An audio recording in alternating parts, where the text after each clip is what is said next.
Hey, 1:17 p.m. 34 degrees, mostly sunny. On my way to this, I just closed the sunroof, so I'll take off the layer.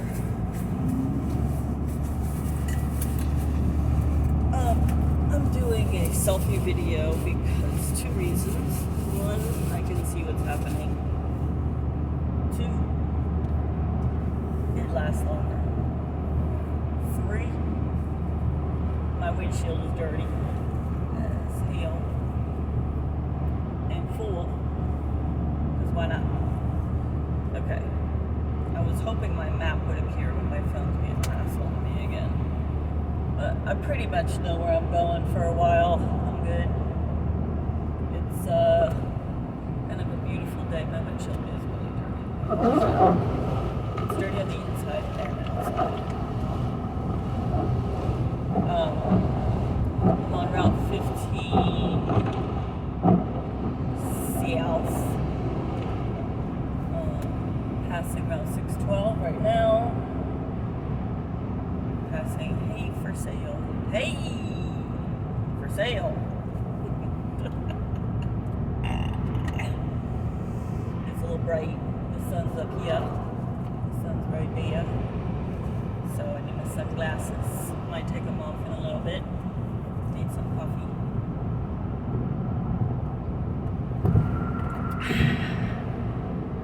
I forgot I had the dark chocolate covered espresso beans, and I found them in the car. Yum. And awake. A little bit warm. I turned it down a little bit. It's beautiful. It's sunny. It is cold. 34 degrees, and it's windy. It's not windy like it was yesterday. Not really. No. It's not really windy today. Yesterday was insane. Insane-o-matic. I want you to write me a rap song in French, and I'll rap it, okay? Yeah, motherfucker. I'm excited to see Huda. I was gonna stop and buy some presents on the way, and she was like, just get here and we'll go shopping together. And I was like, alrighty, Dad. That sounds like fun.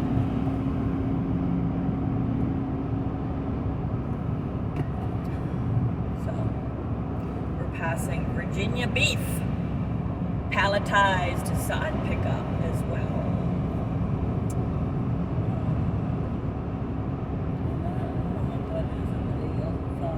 They got a lot of vehicles going on over there.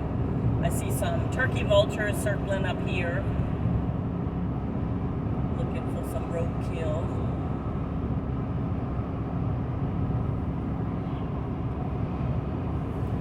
Oh, a couple in a tree too. Nice. Those birds are big.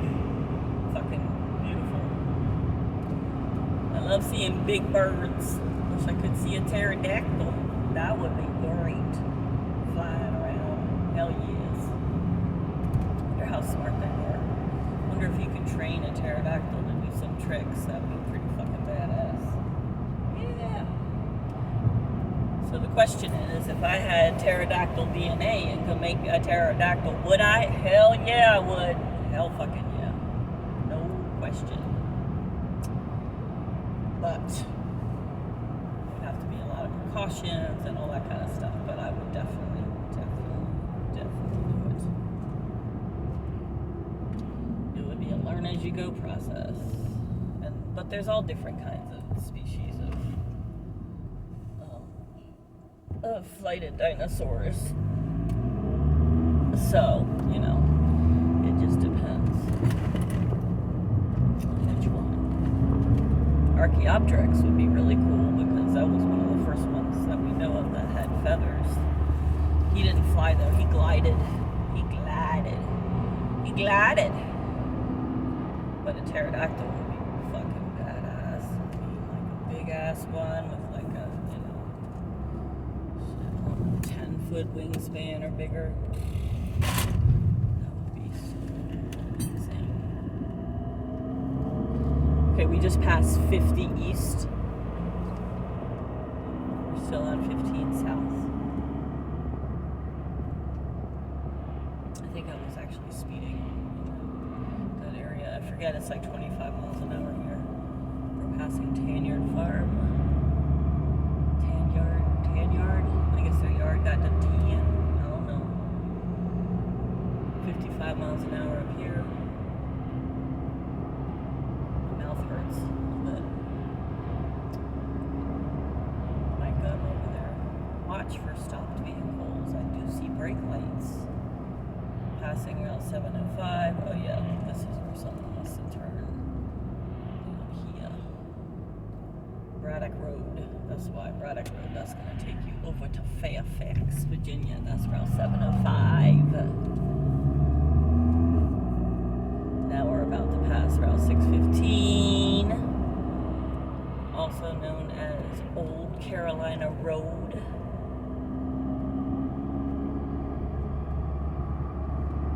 All natural grain-fed beef. Yeah, not grass-fed, grain-fed. Bada bing, bada boom. It's a nice day. I don't have to work. It's sunny. It's a good day for a drive. Get to see Huda. Get to see her family. Ozzy's family. I haven't seen Faisal in a long time. Her brother. I haven't seen his daughter Sophia in even longer, I think. So that'll be fun. Fun in the sun. The trees look really cool because they only have like one side of them. One little stripe up the back of them has snow on it still. And it looks kind of neat. But it's facing the other way. So I'm probably not going to be able to see it in this video. I'm so sorry. But it looks really cool that they all have, even the telephone poles just have like a stripe of white, but it's all facing this way. It's kind of cool because it has to do with how the wind blew the snow and it's stuck and where the sun's been and what already evaporated or melted. It just looks really cool. Passing some power lines. Nice. So that's Falls. Prince William County line. Now we're passing Virginia Beef Corporation.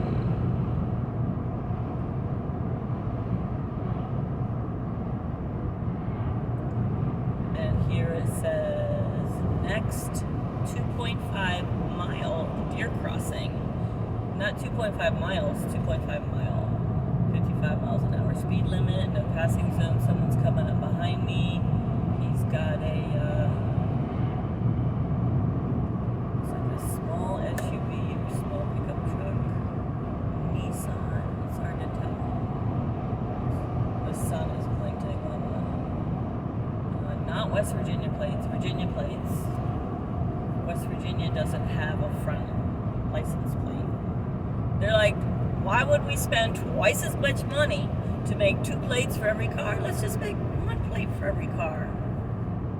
I mean, it makes it a little harder for the cops, but you know what? They have a point. They cut their costs in half, basically. Not quite, because you have fixed costs in either case. They cut their variable costs in half.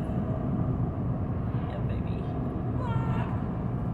Variable and fixed costs are 2 different things. Shall we talk about those? Would you like to know the difference between a variable and a fixed cost? I'll take my glasses off for this. Oh no, it's bright as fuck. Alright. Yeah, I think it's a Nissan. He's getting annoyed at me. But I mean, I don't have anywhere to go. So, I mean, I can ride up on this guy's ass, but there's not really any point. Alright. I've been manually gassing and I'm going to set the cruise control. Fresh eggs for sale. Ooh, I missed the price. Something doesn't. Anyway, fixed costs are costs that don't change. That's why they're called fixed, right? Like you want to open up say you want to open up a clothing store. You're going to buy stuff at Goodwill or wherever for super duper cheap, and you're going to resell it, okay, for a profit. You need a storefront. That's your fixed cost, right? You find a place, you decide, I'm renting this place, or leasing it, you have to pay rent every month, you have to pay electricity, you have to pay heat, maybe, I don't know what else you have to pay, whatever. Those are all fixed costs, because no matter what you do, whether you sell one dress or 1,000 dresses, you still have to pay your lease. Okay, the guy moved from in front of me, the guy behind me is all impatient, so let me set my cruise control at 63, which is really probably around 61.5 because of the tires. We've talked about this. Anyway, fixed costs don't change. You have to pay them no matter what. Okay? Variable costs are costs that vary. And it could vary on a lot of different things. The primary variable and vary cost is number. So for example, if you buy a dress, if you buy clothing for $1 a piece, right, then it will depend on how many pieces of clothing you buy. So if you buy 100 pieces of clothing, that's $100 cost. If you buy 200, that's $200. But so that's called a fixed variable cost, where the cost doesn't change, but what varies is the cost based on number. Okay, that's a fixed variable cost. Fixed price variable cost. The fixed costs don't change, the lease and all that. Okay. Then we have another way your costs can vary, right? You could have volume discounts. So if you buy 100, it's $100. If you buy 200, maybe it's $175.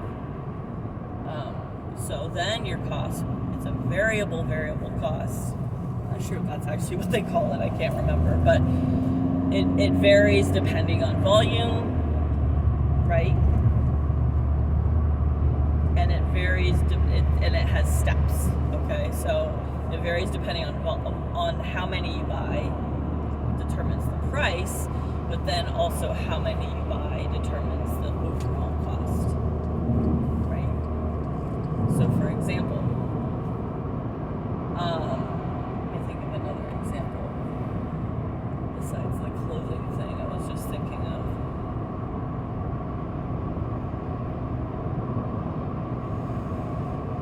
Oh, okay. Another fixed cost you could have. Okay, imagine that you're going to open up a t-shirt making shop and your specialty silk screening. Okay, so your fixed costs are going to be your lease, things like that. You're also going to have fixed costs, which are going to be some of your supplies are going to be a fixed cost, right? Like you're going to need wood to make frames, you're going to need silk. But silk, you need a basic amount to start, okay? Basic amount of supplies, that's going to be like a fixed cost just to get started, whether you make one shirt or 100. Then some of those supplies are going to be variable because you might need more silk, you might need more frames, you're going to need to order more shirts, right? And then how many shirts you order is going to determine the cost of the shirts. So these are the different kinds of costs. Okay. Now the other thing is that I wanted to say sunk costs. Sunk costs are really an important thing to learn about because a lot of people have a hard time coming to grips with sunk costs because you have to make a psychological. You have to kind of block yourself from the natural human reaction, okay? Now, the natural human reaction, whenever you invest in something, whether it's time, money, hope, feelings, materials, whatever, whenever you invest in something, you're always hoping for a return, right? Or at least, a benefit, right? So, for example, you buy a car because you're going to use it. You buy a house because it's going to be great. You're going to live in it. You're going to love it, right? You might make a longer commute to have a good job. Whatever. There's always, there's like a cost for something and there's a benefit. So let's say you have a company and you start a new project. And the new project is going to cost money up front for development. Okay. Let's say it's a new game. Say it's an IT company and their software branch is writing a game. And they know they have to invest a certain amount of money just to get started, like in storyboarding it and like talking to developers or getting people to work on it, whatever your upfront costs are before you even really get very far in the process. So they spend, I don't know, $100,000 or $500,000 and they get to the point where they've spent all this money and they're like, okay, we could spend another $500,000 and maybe we could make like some of our money back, but we're not sure. We already spent $500,000, but the thing is at this point you got to forget about the $500,000. You already spent it.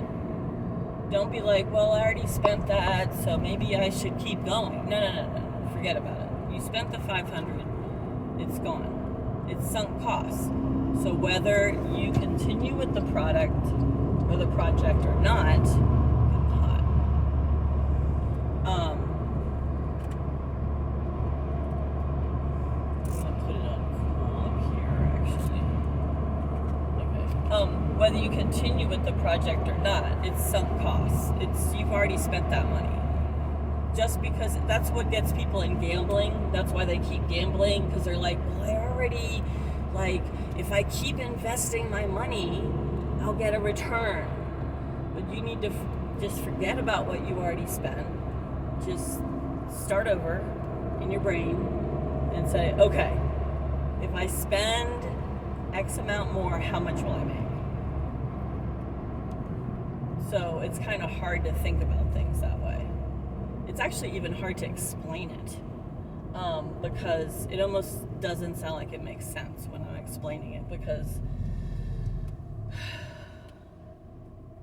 just because you spent money on something in the past doesn't mean you should continue to do so hoping for a return.